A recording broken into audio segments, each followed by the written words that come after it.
Vision Maharashtra आणि think.com ह्यांची पुढे प्रक्रिया कशी असणार आहे, काय त्यांची संकल्पना आहे, कसं ते बाकी इतरांना म्हणजे इतर शहरातल्या लोकांना किंवा ग्रामीण भागातल्या व्यक्तींनासुद्धा यात इन्व्हॉल्व करू शकतील, काय योजना तुम्ही आखतात पूर्ण कमिटी?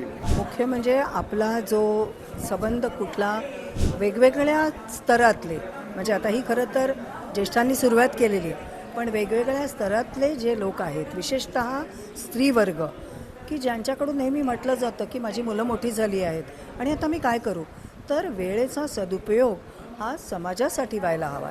म्हणजे मला असं वाटतं की राजकारणामध्ये खरं तर समाजकारण हा महत्त्वाचा मुद्दा असतो. तर ते समाजकारण आता पुढे येऊन अतिशय माझं म्हणणं प्रभावीपणे सकारात्मक पद्धतीने करण्याची आजच्या काळाची गरज आहे.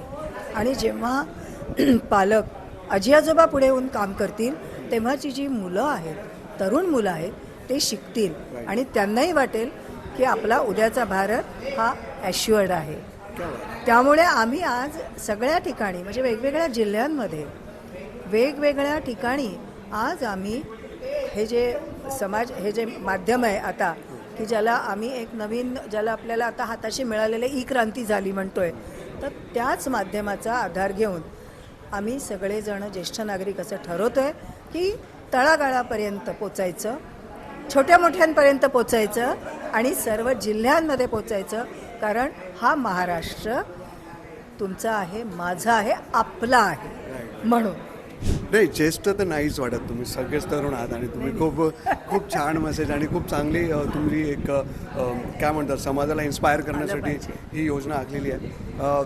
एक जाता जाता संदेश असेल आजच्या तरुण पिढीला, ते ॲक्च्युली ज्येष्ठांसारखे वागत आहेत, मोबाईलमध्ये गुंतलेली, आणि तुमच्यासारखी जी पिढी आहे जे आम्हाला लहानपणापासून तुम्ही आदर्श दिले आहेत, आम्हाला आमच्यावरती संस्कार केलेले आहेत, तुमच्याकडे तुम्ही न्यायाधीश म्हणून सुद्धा काम केलेलं आहे. चला एका वेळेस आपण थोडंसं पद साईडला ठेवा. एक व्यक्ती म्हणून, एक वुमन म्हणून, एक समाजाला घडवणारी महिला म्हणून, ह्या सगळ्या ज्या समाजाकडे बघण्याचा दृष्टिकोन आहे लहान मुलांचा, जे आता जेन्झी म्हणून आपण त्यांना हे करतो, तर त्यांना काय मार्गदर्शन करावं, कारण काळाची गरज आहे. महाराष्ट्र विजन महाराष्ट्र जेव्हा आपण म्हणतोय, मी सांगू का, खरं मुलांनीच सांगायला हवं आईवडिलांना की आता मोबाईलमध्ये बघू नकोस, आणि त्यांनी स्वतः ठरवायला हवं की मी खेळायला जाणार. त्याच्यासाठी त्यांना मैदानं हवी आहेत, ती मैदानं उपलब्ध करून आपण द्यायला हवी आहेत, खूप द्यायला हवी आहेत. मैदानं त्यांना मैदानांवरती येऊ देत आणि त्यांना मोबाईल दूर ठेवू देत. एकदम ती मुलं छान होतील आणि पुढची पिढी सशक्त होईल. चला, थँक्यू आमच्याशी बोलल्याबद्दल. हा जो कार्यक्रम आहे हा आम्ही पण इथे त्याला साक्षी होतो. खूप चांगली संकल्पना आहे आणि तुम्ही जसं मगाशी सांगितलं की तुमचं वय 86 आहे, तुम्ही अगदी 20-25 विद्यार्थ्यांना असेल किंवा मुलांना असेल तुम्ही इन्स्पायर करता, तर काय एक संदेश असेल या विजन महाराष्ट्र नेमकं काय करणार आहे पुढे? विजन महाराष्ट्राने आत्ता इथे जो प्रस्ताव आला ना, त्या प्रस्तावानुसार एक वेगळी तऱ्हेची वेबसाईट तयार केली जाईल आणि ज्याच्यातून सगळ्या ऑल ओव्हर महाराष्ट्रातले जे वृद्ध आहेत त्या वृद्धांच्या ज्या सेवा आहेत वेगवेगळ्या, त्या सेवा नोंदल्या जातील. त्याचबरोबर ह्या अशा सेवांची ज्यांना गरज आहे ते अशी जी इंटरॅक्शन आहे ना, ती इंटरॅक्शन याच्यातून प्रस्थापित होईल. That is most important. आत्तापर्यंत आपला सगळा जो विचार होता ना, ते प्रत्यक्ष जाऊन मदत करणं ही आपल्या डोक्यातली कन्सेप्ट होती, पण आत्ता तशी गरज नाही आहे. आता जिथे गरज आहे तिथे प्रत्यक्षही लोक जातील, परंतु हे सगळं ऑनलाईन होईल आणि ऑल ओव्हर महाराष्ट्र होईल. म्हणजे तिथे आत्ता निर्माण झालं की बीडमध्ये गरज आहे, तर बीडमध्ये आपण इथून मार्गदर्शन करू शकतो. पण मार्गदर्शन हा शब्द अगदी गैर आहे, पण प्रत्यक्ष इंटरॅक्शन हाच त्यातला धागा. आणि ह्या तऱ्हेची जे सगळे लोक एकमेकाशी जोडले गेले, चांगलं काम करणारे आणि ज्यांना चांगल्या कामाची गरज आहे असे हे गरजवंत आणि करणारे कार्यकर्ते हे म्हणणंसुद्धा गैर आहे, कारण की त्यांची ती गरजच आहे. की मला अशी गरज वाटते स्वतःला की लोकांपर्यंत हे पोचावं, ही माझी गरज आहे. याच्यातला सगळ्यात मोठा धागा जो मला महत्त्वाचा वाटतो तो आहे ना, की ज्ञानवंत समाज होणं ही महत्त्वाची गरज आहे. समाजसेवा करणं ही सोपी गोष्ट आहे. जे डॉक्टर बेडेकर यांनी इथे जे मांडलं की वेगवेगळ्या तऱ्हेने माणसं तयार होणं, त्यांची बुद्धी अधिक प्रगल्भ होणं ही सगळ्यात महत्त्वाची गोष्ट आहे. कुठचाही समाज त्याच वेळेला जागृत होतो जेव्हा त्याची बुद्धी जागृत होतं. म्हणजे बुद्धी जागृत करण्याचा हा खरा अल्टिमेट हेतू आहे.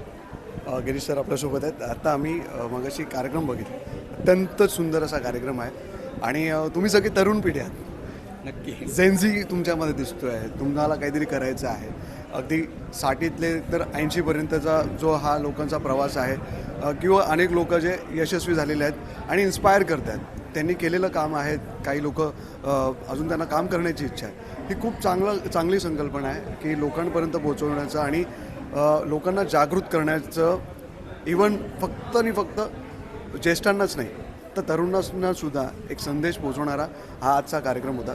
सर, काय संकल्पना होती? विजन महाराष्ट्र म्हणजे नेमकं काय? आणि think.com ही जी तुमची संस्था आहे, ही कशा पद्धतीने काम करणार आहे? आज जो आपला ज्येष्ठ नागरिकांचा जो कार्यक्रम झाला त्याच्यामध्ये संकल्पना अशी होती की ज्येष्ठ नागरिक जे साधारणपणे 60व्या वर्षी निवृत्त होतो, परंतु ती व्यक्ती आज काय झालेलं आहे की त्यांचं पुढचं कार्यकाल तो जवळजवळ 20 वर्षाचा असतो. तेव्हा 60 ते 80 या 20 वर्षामध्ये तो केवळ बसून राहू शकत नाही. त्याला काहीतरी चांगलं काम करण्याची ऊर्जा असते आणि शक्ती पण असते. तर एका बाजूला हे लोक आहेत आणि दुसऱ्या बाजूला अनेक संस्था काम करत आहेत, सामाजिक विषयांमध्ये काम करत आहेत. तर त्यांना कार्यकर्त्यांची गरज आहे. तर ह्या दोन्ही गटांना एकत्र आणण्याचं काम आज आपण या कार्यक्रमातून करण्यासाठी म्हणून आपण सगळ्यांना बोलवलं. आणि त्याच्यातून एक अशी संकल्पना निघालेली आहे की आपण एक ह्या ज्येष्ठ नागरिकांचा एक डेटा बँक तयार करावा. त्याचवेळी या सामाजिक संस्था आहेत त्यांचा डेटा बँक तयार करावा आणि तो डेटा बँक ऑनलाईन लोकांना ॲवेलेबल असावा. म्हणजे ज्या लोकांना त्या त्या विषयात जेव्हा काम करायचं आहे ते त्या संस्थेशी संपर्क साधतील आणि त्यातून काम वाढत जाईल. तर अशी ही संकल्पना या ठिकाणी आज निर्माण झालेली आहे. मला असं वाटतं की ही अतिशय सुंदर सुरुवात आहे आणि निश्चितच आपण पुढच्या 5 ते 6 महिन्यामध्ये ह्याच्यात काहीतरी फरक झालेला तुम्हाला दिसेल. आम्ही ऐकलं की वेगवेगळ्या जिल्ह्यांमध्ये सुद्धा तुम्ही प्रयत्न करणार आहात. वेगवेगळ्या ठिकाणी, ज्या ठिकाणी जसं परभणी, मॅमने सांगितलं, परभणी, बीड, अगदी ग्रामीण भागातसुद्धा तुम्ही हा प्रयत्न चालू असेल. तर आत्तापर्यंतचा जो रिस्पॉन्स आहे तो कसा आहे आणि काय खरंच तुम्हाला डेटा मिळवण्यासाठी जास्त तडजोड करावी लागणार आहे? नाही, असं आहे की संस्था सर्व ठिकाणी आहेत, त्या फक्त ठाण्यामध्ये नाही आहेत. त्यामुळे संस्थेची गरज आणि ज्येष्ठ नागरिकांची उपलब्धता ही सगळ्या भागामध्ये आहे, संबंध महाराष्ट्रात आहे. त्यामुळे आपल्याला हे संबंध महाराष्ट्रभर हे गेलं पाहिजे. आपल्याला मराठवाड्यात गेलं पाहिजे, पश्चिम महाराष्ट्रात गेलं पाहिजे, विदर्भात गेलं पाहिजे, वेगवेगळ्या भागात गेलं पाहिजे. इनफॅक्ट आम्ही जेव्हा ह्याचं थोडासा प्रसार केला माध्यमातून त्यावेळेस आम्हाला कोल्हापूर, पुणे, सातारा अशा 3-4 जागेतनं आम्हाला ही माहिती त्यांच्याकडनं कुतूहलाने त्यांनी प्रश्न आले आणि आम्ही ह्याच्यानंतर हेच उपक्रम वेगवेगळ्या शहरातून, छोट्या छोट्या गावातून हे करायचा आमचा विचार आहे आणि त्यातून एक खूप मोठा डेटा बँक आणि एक कार्यकर्त्यांचा वर्ग तयार होईल असं आम्हाला वाटतं. थँक्यू. आता आम्ही मॅम